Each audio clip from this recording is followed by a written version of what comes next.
you have to say, and thank you for being with us. Thank you very much.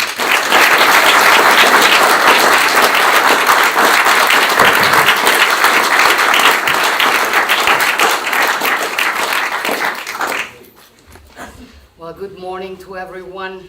It is absolutely my privilege and honor to address you on my first visit to the United Kingdom as Prime Minister of Italy.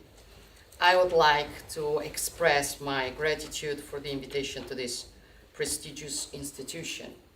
Yesterday with my friend Rishi Sunak, we stressed our mutual belief in the importance of centers dedicated to cultural and political exchange like yours. I would therefore like to warmly thank Lord Godson for thinking of me as the awardee of the Gracious Prize for 2023. The nature, the symbolism and political meaning of this prize and the values that inspire it are the foundation of the Western political communities and are at the core of our nation. We could consider Hugo Grotius as one of the fathers of the rule-based international order. Today, more than ever, freedom, peace, independence, sovereignty are principles worth reaffirming and, more importantly, fighting for literally. Today, more than ever, we are called upon to defend these principles, the very foundations of the international law, without which we would be in a chaotic situation.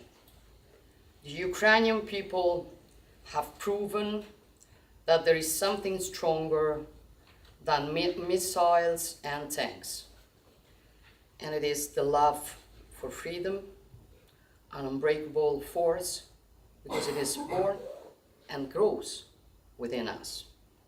As Winston Churchill once said, all the great things are simple, and many can be expressed in a single word: freedom, justice, honor, duty, mercy, hope.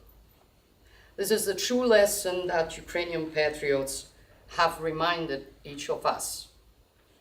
On February 24th, 2022, the Russian Federation shocked the world by invading Ukraine.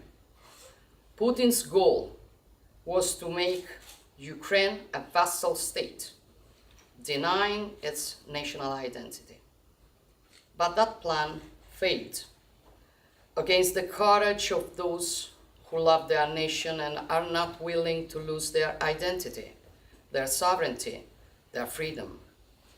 It shattered against the reaction of the free world, which did not hesitate for a moment to take sides. The reaction, united, strong, determined, showed how much we are willing to fight to reaffirm our founding values and defend our achievements, values and achievements that should never be taken for granted. The Russian aggression is not simply an act of war. It is an assault against the fundamental principles of civilization, and we cannot allow the law of strongest to overcome the strength of law. This is not exclusively an interest of Europe. This is the basis for peaceful coexistence of all nations. I know that there are many who feel that Europe has in the past failed to acknowledge that the world's problems are also ours. Until the past few years, our vision and action have been dramatically short-sighted. This should no longer be the case.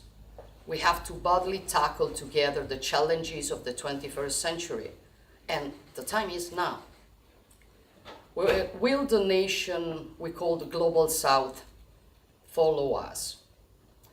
Most of the abstentions on UN resolutions come from Africa and Asia. We cannot give the impression that we do not dedicate the right attention to other key strategic areas of the world. The rest of the world is watching us. We have to counter the risk of polarization between the North and South, between West and the rest. Then we need to identify new areas of cooperation with these countries with concrete offers tailored to their needs. And this is why my government is working to establish a model of cooperation with African nations on an equal basis, an initiative called Mattei Plan, remembering the former CEO of Italy's energy company Eni, whose birth date is celebrated tomorrow. The Mattei Plan for Africa is based on a strong refusal of the predatory approach of the past and aims to cooperate with Africa to create its own prosperity through its many resources.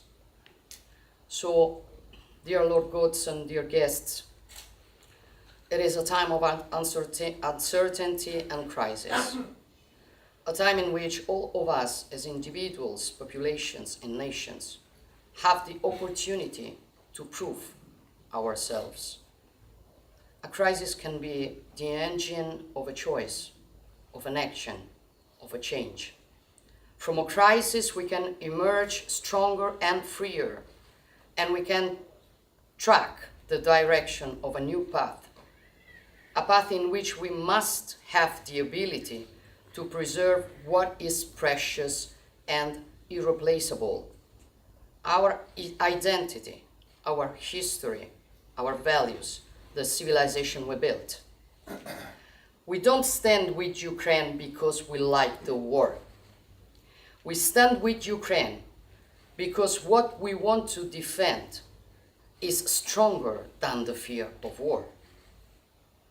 Sir John Ronald Tolkien wrote, I do not love the bright sword for its sharp edge, nor the arrow for its swiftness, nor the warrior for his glory.